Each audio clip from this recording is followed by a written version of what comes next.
Hi అండి, అందరికీ ఎలా ఉన్నారు? వెల్కమ్ బ్యాక్ టు వంట వేదిక, enhancing taste and defining flavour. ఈరోజు మన వంటింట్లో రెసిపీ ఏంటంటే గోంగూర పచ్చడి అండి.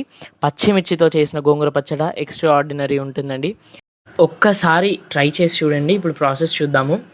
3 కట్టల గోంగూర తీసేసుకున్నానండి. నేను ఇక్కడ 3 కట్టల గోంగూర తీసుకొని మంచిగా వాష్ చేసి తీసుకోండి. దాని తర్వాత ఒక 10 నుంచి 15 పచ్చిమిర్చిలను తీసుకుంటున్నాను. ఇవి కొంచెం కారం తక్కువ ఉన్నాయి కాబట్టి ఎక్కువే తీసుకుంటున్నానండి నేను. అండ్ కారం కూడా కొంచెం ఎక్కువే ఉండాలి గోంగూర పచ్చళ్ళలో, ఎందుకంటే పుల్లగా ఉంటుంది కాబట్టి.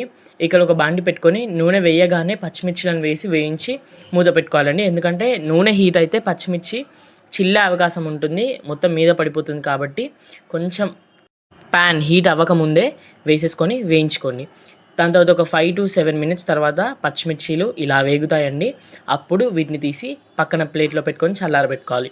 ఇదే ప్యాన్లో మనం ఇందాక కడుక్కొని పెట్టుకున్న గోంగూరని వేసి అలాగే మూత పెట్టుకోవాలండి. ఏమీ కలపన అవసరం లేదు, అదే మగ్గిపోతుంది. ఒక 5 to 7 మినిట్స్ తర్వాత ఓపెన్ చేసి చూస్తే ఇలా ఉంటుందండి.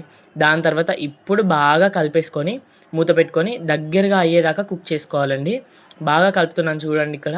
ఇలానే బాగా కలుపుకొని మూత పెట్టుకోండి. ఎంత వేసినా కొంచెమే అవుతుందండి, ఆకుకూరలు కాబట్టి కొంచెం ఎక్కువే తీసుకోండి. ఒక 10 to 15 మినిట్స్ తర్వాత గోంగూర ఇలా అవుతుంది.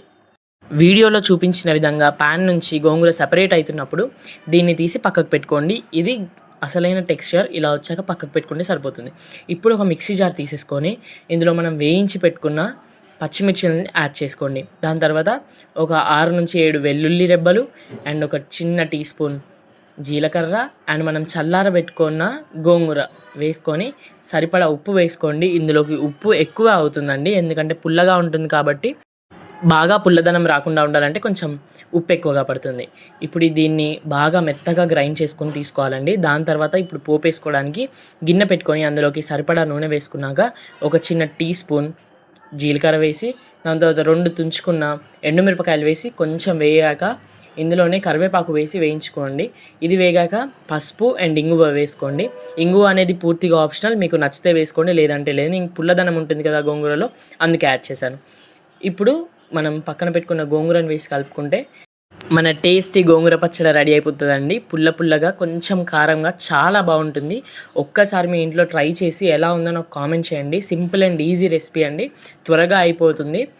ఓకే అండి, మరి లైక్, షేర్ అండ్ సబ్స్క్రైబ్ చేయడం మర్చిపోకండి. ఉంటాను, నెక్స్ట్ వీడియో కలుద్దాం. అంతవరకు సెలవు, బాయ్.